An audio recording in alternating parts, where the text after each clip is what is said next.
জীবন মানেই যুদ্ধ। কেউ হারে তো কেউ জেতে, কিন্তু যারা সত্যিকার অর্থে জেতে তারা অন্য কাউকে হারিয়ে নয়, নিজেকে জয় করে। এই গল্প সেই একজনের যে অভাব, অপমান এবং শত কষ্টের মাঝেও স্বপ্ন দেখেছিল এবং স্বপ্নটা সত্যি করেছিল। এই গল্পটি হলো মানিকের। কিন্তু এ শুধু তার গল্প নয়, এটা আমাদের সকলেরই গল্প। তোমার আমার, আমাদের মতো স্বপ্নবাজ মানুষের গল্প। তো চলো গল্পটা শুরু করি। ছেলেটার নাম ছিল মানিক। একটা ছোট্ট গ্রাম, কাঁচা রাস্তা, মাটির ঘর, পুকুরঘাট, আর এখানেই তার জন্ম। তার বাবা ছিলেন একজন গরিব কৃষক, যিনি সারাদিন মাঠে কাজ করতেন, আর মা ছিলেন গৃহিণী, যে সারাদিন সংসারের হাল সামলাতেন। কিন্তু তার মুখে কখনো একটিও অভিযোগ থাকতো না। মানিকের ছোটবেলা থেকে স্বপ্ন ছিল খুবই সাধারণ: একটা ভালো স্কুলে পড়া, একটা ভালো চাকরি, আর শহরে তার নিজের একটা বাড়ি হবে, যেখানে তার মা বাবাকে আর কখনো কষ্ট করতে হবে না। কিন্তু তার এই স্বপ্নটা এত সহজ ছিল না। মানিক প্রতিদিন সকালে উঠে মাঠে তার বাবাকে সাহায্য করত, তারপর স্কুলে যেত। অন্য ছেলেমেয়েরা যখন খেলা করত, মানিক তখন বইয়ের পাতায় ডুবে থাকত। তার পায়ে ছিল ছেঁড়া জুতো আর গায়ে ছিল সেলাই করা জামা, কিন্তু চোখে ছিল অদ্ভুত একটা আগুন, যেন সে কিছু একটা করবেই।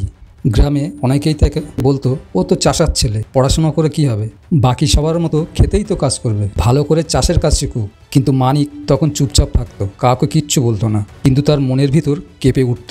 সে নিজের মনকে আরও শক্ত করত, আর একটাই কথা বলতো, আমি কিছু করেই দেখাবো। মানিকের পড়াশোনার প্রতি আগ্রহ দেখে এক শিক্ষক তাকে বিনামূল্যে পড়াতেন। এরপর মানিক ধীরে ধীরে ক্লাসের মধ্যে সেরা হয়ে উঠল। মাধ্যমিক পরীক্ষায় সে গ্রামের মধ্যে প্রথম হলো। গ্রামে তখন সবাই হঠাৎ বলতে লাগলো, এই ছেলেটা একদিন অনেক বড় হবে। কিন্তু বাস্তবটা বড়ই কঠিন।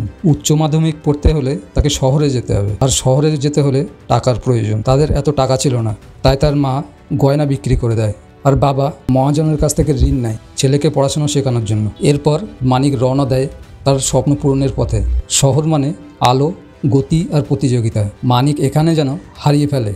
পাশের বন্ধুরা সবাই ইংরেজিতে কথা বলে, আধুনিক পোশাক পরে, দামি ফোন ব্যবহার করে, কিন্তু মানিকের কাছে ছিল শুধুমাত্র 2 সেট জামা প্যান্ট, পুরনো একটা মোবাইল আর বুক ভরা সাহস। এরপর ভর্তি হলো কলেজে। সে দিনের বেলায় পড়ে আর বিকালে একটি খাবারের হোটেলে কাজ করে, আর ঘরে ফেরে গভীর রাতে। মাঝে মধ্যে খাবার না থাকলে শুধু জল আর মুড়ি খেয়ে ঘুমিয়ে পড়তো। তবু সে স্বপ্ন দেখা থামায়নি। এইভাবে দিন কাটতে থাকে মানিকের। এরপর বিশ্ববিদ্যালয়ে ভর্তির পরীক্ষায় প্রথমবার সে ব্যর্থ হয়ে যায়। সেদিন তার বন্ধুরা খুব হেসেছিল আর বলেছিল, তোর দ্বারা হবে না ভাই, তুই গ্রামে ফিরে যায়। মানিক একটু ভেঙে পড়েছিল ঠিকই, কিন্তু সে হাল ছাড়েনি। দ্বিতীয়বার সে আবার পরীক্ষা দিল, কিন্তু দুঃখের বিষয়, সে আবারও ব্যর্থ হলো।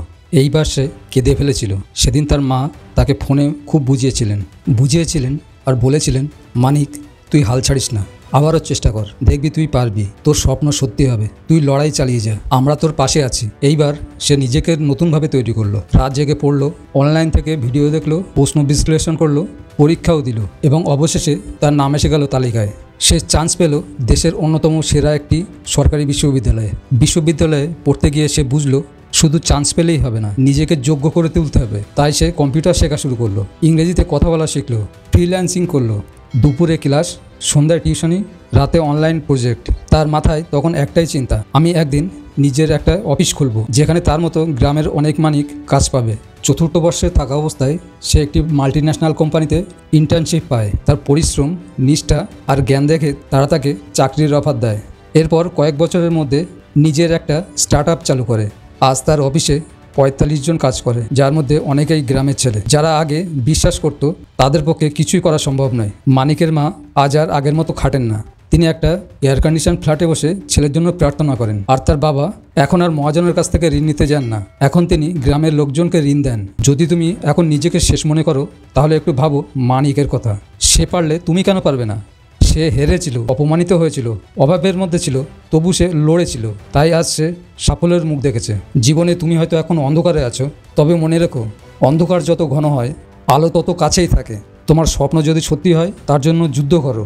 লোকে কি বললো তা নয়, তুমি নিজেকে কি বলছো সেটাই গুরুত্বপূর্ণ। আজই শুরু করো, এক পা করে এগিয়ে চলো।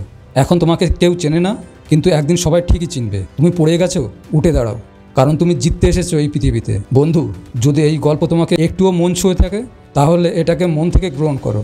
আর এই ভিডিওটিতে একটি লাইক করে চ্যানেলটি সাবস্ক্রাইব করে পাশে থাকা বেলটি টিপে দাও। মনে রেখো, তুমি নিজেই তোমার জীবনের নায়ক। আজ থেকেই শুরু করো তোমার যাত্রা। মানিকের মতো নয়, তোমার নিজের মতো করে লেখো গল্প, আর একদিন তুমি নিজেই অন্যদের অনুপ্রেরণা হবে।